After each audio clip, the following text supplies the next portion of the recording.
Got my glass of water to get ready for this next topic. And as you guys know, like I said, we're talking about Warren Buffett, who is pretty much saying that this bank, the bank's collapsing and everything involving with that will possibly still continue. As you guys know, Warren Buffett is one of the greatest financial stock market gurus, if not of all time, and everything like that. So it's very important to kind of hear from the experts.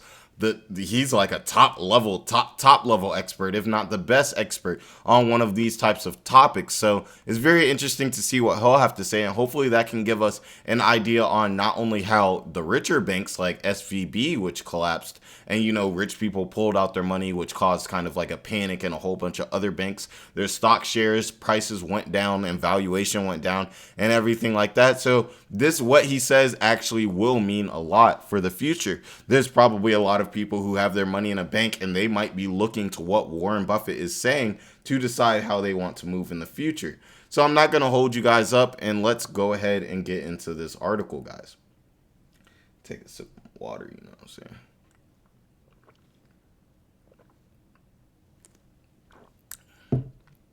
Now it says here, Warren Buffett says we're not through with bank failures. Now it says, investing legend Warren Buffett believes there could be more bank failures down the road, but depositors should never be worried. That seems a little strange, because if there is a bank failure and you're not able to get your money, that's a reason to be worried. Money loss is one of the biggest reasons to be worried about anything. You know what I'm saying? Anything outside of your family. The next best thing I assume would be losing money. Or let's say you got $2 million. If you can't access that, that should be something to worry about. Now, he said we're not over bank failures, but depositors haven't had a crisis. The Berkshire Hathaway chairman and CEO told Becky's Quick on Squawk Box Wednesday from Tokyo. Banks go bust, but depositors aren't going to be hurt. How are they not going to be hurt? If you guys know, a lot of these banks, they can insure up to $250,000, and you have any more than that, then you're kind of liable for that. So maybe he'll elaborate. Now it says the collapses at the Silicon Valley Bank, SVB, and Signature Bank last month, the second and third largest bank failures in U.S.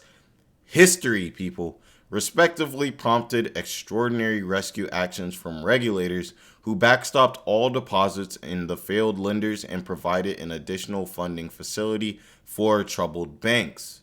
The Oracle of Omaha and some of the dumb things that banks do periodically become uncovered during this period, including having mismatched assets and liabilities as well as questionable accounting. And that's essentially where the problem lies, guys. You put your money into a bank, the bank essentially takes your money and they're supposed to match that. So if you put $1 into the bank, they're supposed to have another dollar. So they're supposed to have $2, your dollar, and another dollar to match your dollar, just in case, you want your dollar and they're doing something with your dollar. Well, the banks actually play a very ugly game where when they receive your dollar, they try to make money off of their dollar. So they trade your dollar on the stock market. They give your dollar out with loans and everything like that. And a lot of times banks don't assume that everybody will come to pull out their money. So since they know that, okay, not everybody is going to come pull out their money at one time, then they're okay with playing, on that edge, of trading your money, trying to make money off of your money while possibly not being able to have the valuation to pay everybody their money back.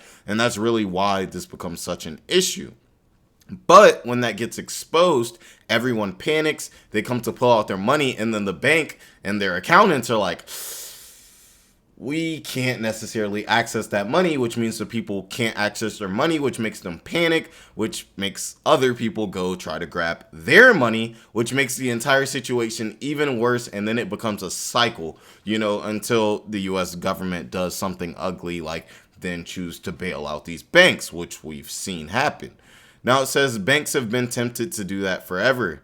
Accounting procedures have driven some bankers to do some things that have helped their current earnings a little bit and caused their recurring temptation to get a little bit bigger spread on record a little more than the earnings. There's Warren Buffett, our guy. He's looking good. He's looking good for his age, right, guys? I think we all can agree. Now, Buffett said that some bankers will continue this behavior and will put shareholders in some of the stocks at risk. I, to me, that's a reason why you should appreciate the like, whoever throw that like, appreciate the love and support. But shouldn't that be a reason for you to be kind of fearful of the banks? Like, he's saying that, the banks, he's saying banks still could collapse, but the people whose money are in those banks shouldn't be worried. It just seems kind of weird. Seems a little off. And Warren Buffett's not normally off, so I'm sure there's got to be more to it. There's got to be more to it, Now it says, but the 92-year-old investor said there was unnecessary fear and panic about depositors losing their money when the system is set up to protect the entire nation's deposits. All right. So what happens though if your bank collapses? You got $1 million in it, and you're only liable for $250,000. I mean, if the government bails that bank out, possibly you could get your money, but what if they don't? Are you just screwed? Is that money just floating in the air now, and now you can't access your money? Now it says the costs of the Federal Deposit Insurance Corporation are borne by the banks. Banks have never cost the federal government a dime. Okay, so maybe I'm wrong, about those bailouts. But we've definitely seen, these banks get bailed out by the government. The public doesn't understand that. Nobody is going to lose money on a deposit in a U.S. bank. Okay. It's not going to happen. You don't need to turn a dumb decision by managers into panicking an entire citizenry of the United States about something they don't need to be panicked about. But my question is, why do they not need to be panicked? If these banks do collapse, how are we going to get our money? Is he saying that the government will bail them out and we'll be able to get our money? Well, at the same time, you're also saying that the U.S. government doesn't pay any money to banks. I'm not really understanding it. If I have any accountants or bankers or anything like that, high-level bankers or anything like that, definitely let me know in the comments and stuff what exactly he's trying to say here. Because, I understand Warren Buffett is an extremely intelligent man, but I'm just breaking down each and everything that he's saying from my standpoint. And as you guys know, I don't claim to be the most intelligent person or anything like that. I just read what I see and I go off of what I see. And if someone presents something better to me or new information, then I go off of the new information. But to me, this seems like a whole lot of hypocrisy. It's like, so the banks can collapse. The banks have people's money. They're only allowed to get $250,000 from it. So if they do collapse, anybody with more than $250,000 is screwed over. And the only way that they get their money is if the government bailed out the bank. But then he's saying the government doesn't give banks any money. Is that making sense to you guys?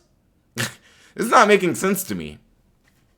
Now, he said it's stressed that it's crucial that banks retain the confidence of the public, and they can lose that confidence in seconds, as highlighted in the recent blow-up. Buffett has been a white knight for troubled banks in the past. Makes a lot of sense, being a hedge fund manager. It's probably not that bad for him.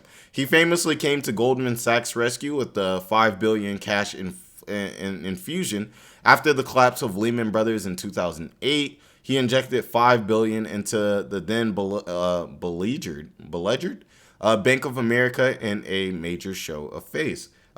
So this may also be why he's kind of telling the public, like, hey, maybe he's warning us. To me, this sounds like a warning that kind of helps the banks out. And as we see, it's in his interest to help out the banks because that's why he's giving them money to relieve them. I feel like this is the type of situation where he's essentially saying, like, hey guys, you may see some more bank failures in the future, but don't panic. Because it's probably bad for him if the people panic because they see the banks are collapsing. So he's saying, hey, already be ready for this to happen. So when it does happen, you don't panic, and then more banks don't start to collapse as a result of that, which is probably on his agenda, and positive for him and, Berkshire Hathaway for these banks to not collapse. Let me know what you guys think about this. I think this is a very interesting and confusing topic. The way that he's saying, let me know, especially my guys who are very work in these types of industries and are very knowledgeable about the topic. We normally have a lot of people swoop in every day in the videos that come, and they tell me stuff like, hey man, you know, you're not right about this, or this is why that's happening. And that's very helpful for me to get an understanding. And this channel is here so we can all kind of get through this business news, this political news, and just be more informed every day. So if you're one of those guys who comes in and comments and makes those type of comments, I really appreciate that. And as you guys know, you know, like, comment, and subscribe and everything like that to help the channel grow. This has been a really, really good and interesting topic. But now it's time for us to move into the next topic.